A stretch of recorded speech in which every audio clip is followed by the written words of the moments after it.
என்னாச்சுமா? கௌரிய பாத்தியா? பேசுனியா? என்னம்மா சொன்னா? அம்மா கேக்குறேன்ல, அவ எப்படிமா இருக்கா? என்ன சொன்னா?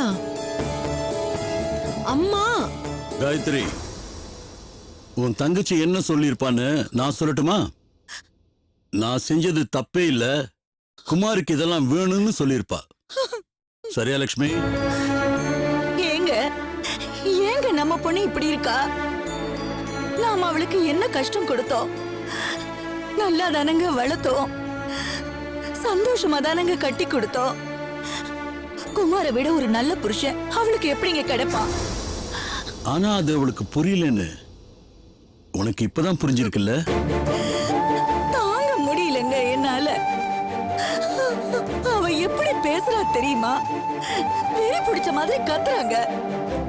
தான் செய்யறது தப்பு, பாவம், துரோகம்னு எதுவுமே அவளுக்கு புரியலங்க. வெறும் முட்டாளா இருக்கா. இதத்தான் அன்னைக்கு கோயில்ல வச்சு சொன்னேன்னு. மாடியில அவ குமார் கிட்ட பேசுனத நீ கேட்டிருந்தீன்னா துடிச்சு போயிருப்ப.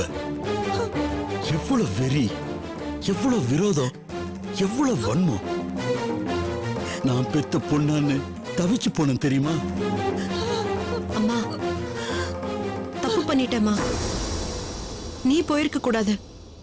கௌரி கிட்ட நான் போய் பேசியிருக்கணும். இன்னும் மோசமா இருக்கும் காயத்ரி. அவ குமார மட்டும் விரோதியா நினைக்கல, குமார விட அவ உன்னை தாண்டி விரோதியா நினைக்கிறா.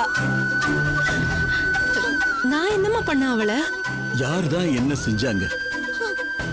எல்லாரும் அவளுக்கு நல்லதான் நினைச்சோம், நல்லதான் செஞ்சு வச்சோம். அவ தலையெழுத்து இப்படின்னா அவளை கட்டிக்கிட்ட பாவத்துக்கு குமார் இப்படி அனுபவிக்கிறாரு. நாம புலம்பி பிரயோஜனம் இல்லப்பா. நான் ஒன்னு சொன்னா நீங்க கேப்பீங்களா? கௌரிய எப்படியாவது நம்ம வீட்டுக்கு கூட்டிட்டு வரதுக்கு ஏற்பாடு பண்ணுங்கப்பா. அப்பா, நான் சீரியஸா தான் சொல்றேன். அவ அங்க இருந்தானா இப்படிதான் யோசிப்பா, இப்படிதான் பேசுவா. குமார நிரந்தரமா ஜெயிலுக்குள்ள தள்ளுறதுக்கு அவ வெறியில இருக்காமா. அதுக்குதாம்மா சொல்றேன். அவ இப்ப நம்ம கூட இருக்கணும், நம்ம பக்கத்துல இருக்கணும். அப்பதான் நல்லதை நம்ம எடுத்து சொல்ல முடியும். நான் போயிருந்தப்போ அந்த டாக்டரோட அம்மாவும் அக்காவும் வந்திருந்தாங்க. அவங்க கூட எனக்கு பெரிய சண்டையே வந்துருச்சு. என்ன சொல்ற லட்சுமி? நான் அவங்களை எதுவும் தப்பா சொல்லலங்க.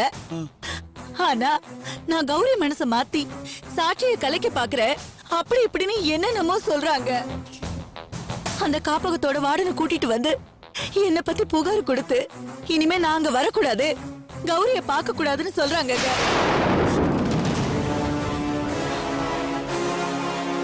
இல்லப்பா, இதை இப்படியே விட்டா சரியா வராது. முதல்ல அவளை வீட்டுக்கு கூட்டிட்டு வரதுக்கு என்ன செய்யணுமோ அதை செய்யுங்க ப்ளீஸ். இல்ல காயத்ரி, அது என்னால முடியாது. ஏன்பா? அவ பூராவே விஷமாயிட்டா. இனிமே அவளை திருத்த முடியுங்கிற நம்பிக்கை எனக்கு போயிடுச்சுமா. என்னங்க அதிர்ச்சியா இருக்கா? ஆனா இதான் லட்சுமி உண்மை. இத நாம ஏத்துக்கிட்டு தான் தீரணும், ஜீரணிச்சுதான் ஆகணும். நாம் பெத்த பொண்ணு அவ. அவ மேல எனக்கு எவ்வளவு பாசம்னு உங்களுக்கு தெரியாது. நீங்க என்கிட்ட பார்த்ததெல்லாம் காயத்ரி மேல நான் காட்டின பாசத்தை மட்டும்தான். ஆனா நெஞ்சு பூரா அவளை நிறைச்சு வச்சிருந்த, அவளை என் லட்சியமா வச்சிருந்த, என்னுடைய பிரதிபிம்பமா இருப்பான்னு நினைச்ச. போச்சு, எல்லாம் போச்சு. நம்ம பொண்ணு நாசமா போயிட்டா. திருத்தவே முடியாத எல்லைக்கே போயிட்டா. அப்பா, இப்படி எல்லாம் சொல்லாதீங்கப்பா ப்ளீஸ். விடுமா, விதிப்படி என்ன நடக்கணுமோ அது நடக்கட்டும். அவளை வீட்டுக்கு கூட்டிட்டு வர சொல்லி இனிமே என்கிட்ட கேட்காத. நான் அதை செய்ய மாட்டேன். அப்பா,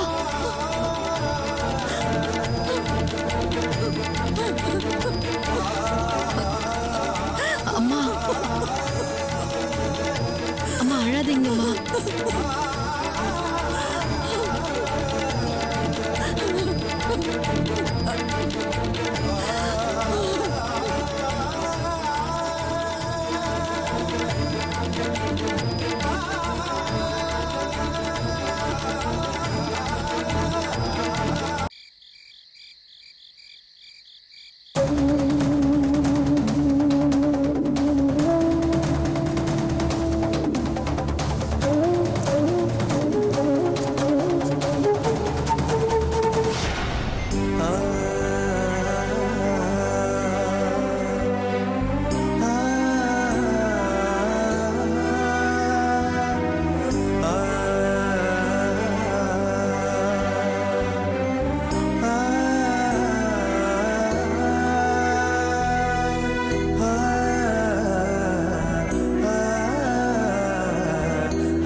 உன் போனை கொடு. மாமாவுக்கு ஃபோன் பண்ணணும்னு நினைச்சேன், மறந்தே போயிட்டேன். சொல்லவே இல்லடா. எதுக்கா அவர்கிட்ட சொல்லிக்கிட்டேன்? இல்லடா, அப்புறமா 4 நாள் 5 நாள் கழிச்சு சொன்னேன்னா ஏன் முதலே சொல்லலன்னு என்னதான் திட்டுவாரு. சொல்லிடலாம். கொடு. சரி.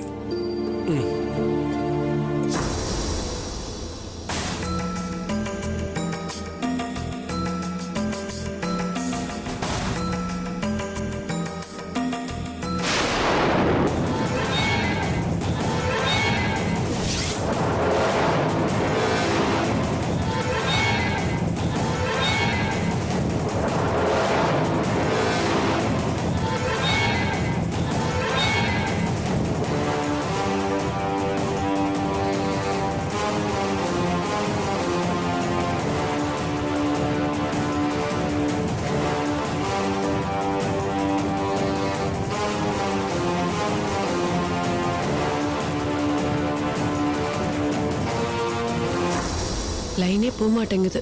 விடுக்கா, ஏன்க்கா அவர் இந்த நேரத்துல தொந்தரவு பண்ணிக்கிட்டு? காலையில ஃபோன் பண்ணி இன்ஃபார்ம் பண்ணிக்கலாம்ல. அப்புறம் நைட் வந்து அப்பாவை டாக்டர் பாக்குறேன்னு சொல்லியிருந்தாங்க. இப்போ வரைக்கும் யாரும் வரல. ஒருவேளை நம்ம பார்க்காதப்ப வந்துட்டு போயிட்டாரோ? நீ ஒண்ணு பண்ணு, உள்ள ஒரு நர்ஸ் இருக்காங்கல்ல, அவங்க கிட்ட கேளு. சரி இருங்க. டேய் ஃபோன்.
இதுக்கப்புறம் என் தம்பியை நீ பார்க்கவும் கூடாது, பேசவும் கூடாது.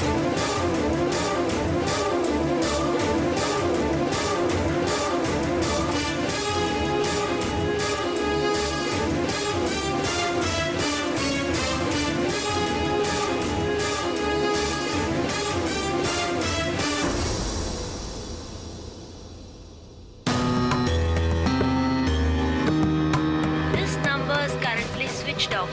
Please try again later. Switched off-ஆ?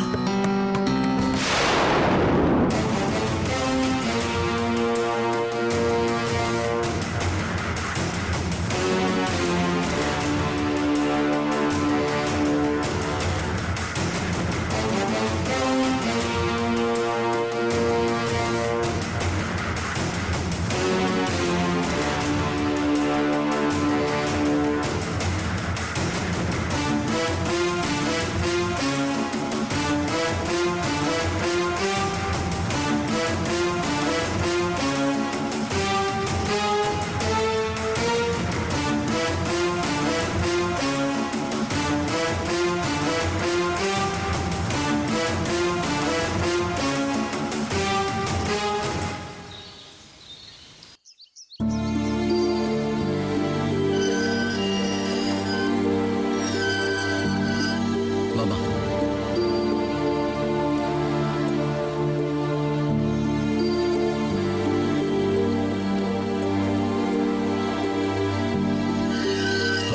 எங்கேயோ வெளியில போறாருன்னு நினைக்கிறேன். வாங்க சார். ஒரு நிமிஷம் தம்பி, தொந்தரவுக்கு மன்னிக்கணும். என் பொண்ணு உங்ககிட்ட கொஞ்சம் பேசணும்னு சொன்னா. சொல்லுங்கம்மா, என்ன விஷயம்? நீங்க தான் எங்க மாமாவுக்கு அன்னைக்கு ராத்திரி கார் கொடுத்து அனுப்புனதா சொன்னாங்க. ஆமாமா, உன் தங்கச்சி அர்ஜென்ட் ஹாஸ்பிட்டல் கூட்டிட்டு போன்னு சொல்லி கேட்டாரு. ஆமாங்க, அன்னைக்கு அவங்க ஹாஸ்பிட்டல் போறப்போதான் அந்த ஆக்சிடென்ட் நடந்திருக்கு. ஆக்சுவலி கார் மோதி அது நடக்கல.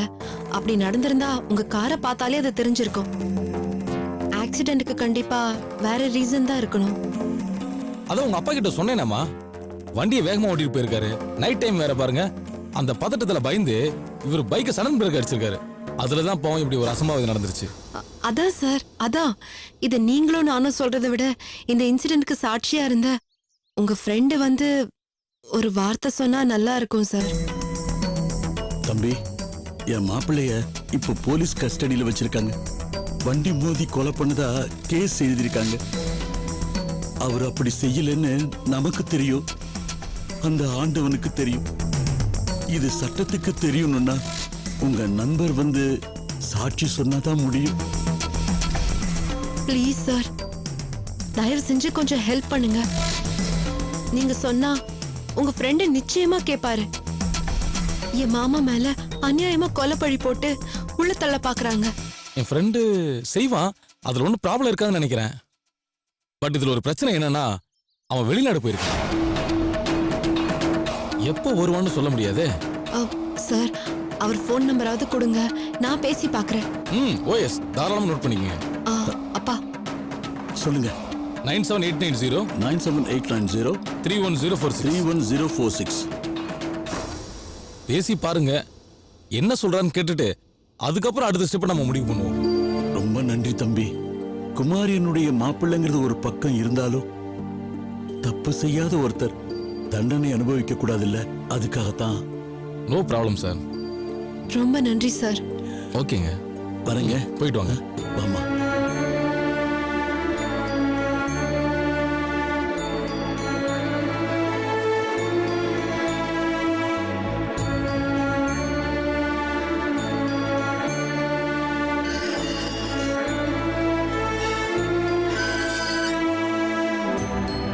ஏங்க உங்ககிட்ட போய் சொன்னீங்க? உங்க ஃப்ரெண்ட் இந்த வெளிநாட்டுக்கு போலையே, அதுவும் இல்லாம நம்பர் தரேன்னு சொல்லிட்டு ஏதோ பொய்யான நம்பர் தந்திருக்கீங்க. அவன் நம்பர் கொடுத்துட்டு கேஸ் கோர்ட்டு நாளையே சொல்றியா? அவன் பார்த்தேன்னு சொல்லுவான். என்னடா பார்த்தேன்னு கேட்டா இந்த கார் குமார் ஓட்டிட்டு போனதை சொல்லுவான். கார் ஓனர் யாரு என்ன ஏதுன்னு கேட்டு என்ன கோர்ட்டு கேஸ் நாளையே வைக்கிறதுக்கா? பேசாம வா.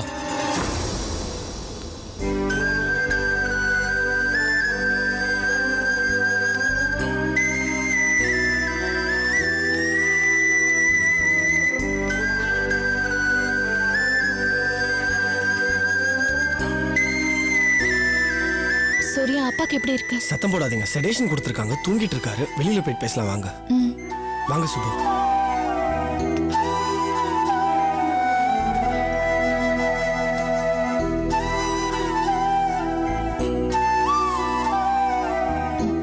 டாக்டர் என்ன சொன்னாரு? பரவாயில்லன்னு தான் சொன்னாரு. அப்பா இப்ப நல்லா தான் இருக்காரு. நான் தான் உங்களை இங்க வர வேணாம்னு சொன்னேனே. மனசு கேட்கல சூர்யா. ஒண்ணு மாத்தி ஒண்ணு ஏதாவது ஒரு ப்ராப்ளம் உங்க வீட்ல வந்துகிட்டே இருக்கு. எனக்கு எவ்வளவு கஷ்டமா இருக்கு தெரியுமா? உங்ககிட்ட என்னென்னமோ பேசி ஷேர் பண்ணணும்னு தோணுது. ஆனா ஒண்ணுமே முடியாதப்ப மூலையில உட்காந்து அழுதுட்டு இருக்கேன். What is this Subu? ஏன் இப்ப இப்படி ஃபீல் பண்றீங்க? தெரியல சூர்யா, மனசுக்கு ரொம்ப கஷ்டமா இருக்கு. கஷ்டம்ன்றது எல்லாருக்கும் தானே இருக்கு. அந்த டைம்ல அதை நம்ம எப்படி ஓவர் கம் பண்ணிட்டு வரோம் தானே யோசிக்கணும். புரியுது. உங்க அண்ணனோட இழப்பை உங்க அப்பா அம்மா எப்படி தாங்குவாங்கன்னு தெரியலையே. என்ன நினைச்சு பாரு.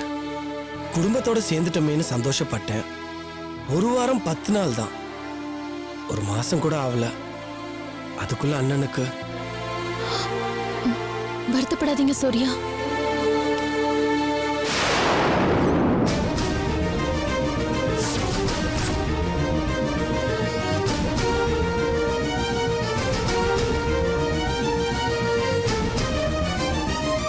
ஏய், உனக்கு என்ன இங்க வேலை? இல்ல, சூர்யா அப்பாக்கு உடம்பு சரியில்லை, அதான் பார்க்க வந்தேன். என்ன, ஏற்கனவே ஒருத்தன் போயிட்டான். எங்க அப்பாவும் போயிட்டாரா இல்லையான்னு பாத்துட்டு வானா அவ உளவு பார்க்க அனுப்பிச்சாளா? ஐயோ இல்லங்க, நான் வந்தது அவளுக்கு தெரியவே தெரியாது. அப்புறம் அப்புறம் எதுக்கு இங்க வந்த? உனக்கும் எங்களுக்கும் என்ன சம்பந்தம் இருக்கு சொல்லு.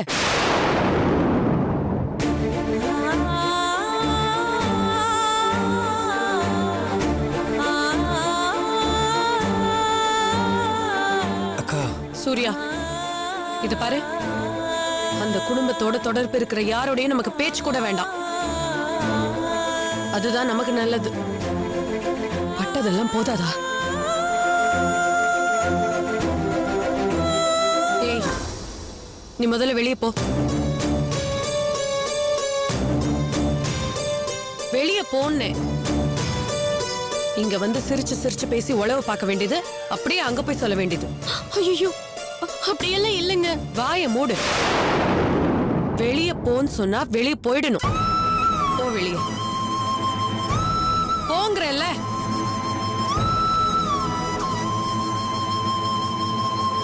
அவன் என்ன பாக்குற? போ.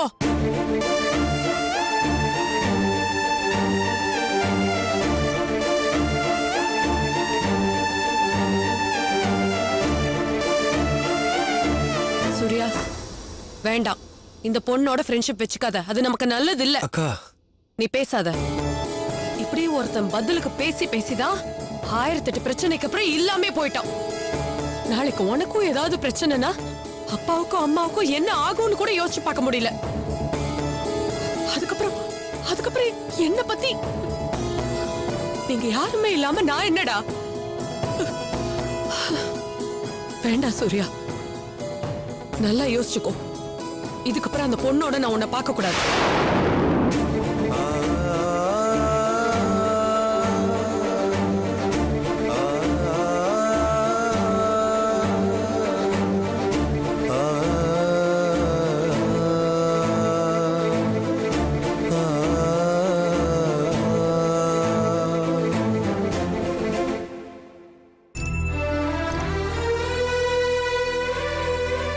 பெரிய பாவம் பண்ணிட்டேன் குமார். என் பொண்ணு உனக்கு கட்டி கொடுத்து உன் வாழ்க்கையை நான் பாழாக்கிட்டேன். நினைச்சு பார்க்கலப்பா இப்படி புத்தி கெட்டு போகும்னு. யார் சொல்லியிருந்தாலும் நான் நம்பி இருக்க மாட்டேன். அப்படி நான் என்னப்பா துரோகம் பண்ணிட்டேன் அவளுக்கு? தெரியலையே மாமா, எனக்கு ஒண்ணுமே புரியலையே மாமா. ஒரு நாள் கூட அவளை நான் திட்டினது இல்லையே, தப்பா பேசினது இல்லையே. அவளை ஏன், எங்க அம்மாக்கும் அவளுக்கும் எவ்வளவு பிரச்சனை. அப்ப கூட அந்த பொண்ணுகிட்ட அனுசரிச்சு போன எங்க அம்மா கிட்ட தானே மாமா சொன்னேன். நான் ஒண்ணுமே சொல்லலையே மாமா. அதான்ப்பா தப்பா போச்சு. விட்டு பிடிக்கலான்னு நினைச்ச பாரு, அங்க நடந்திருக்கு தப்பு. அவ தராதரம் தெரியாத முட்டாள். உன்னை கட்டிக்கிட்டது கடவுளா பார்த்து அவளுக்கு போட்ட பிச்சை. அது புரியலையே அவளுக்கு. ஆற மாட்டேங்குது ஐயா. அதுக்கு என்னமாமா பண்ண முடியும்? எல்லாம் என் தலையெழுத்துனா அதுக்கேத்த மாதிரி தானமா எல்லாம் நடக்கும். இல்ல குமார், அப்படி சொல்லாத.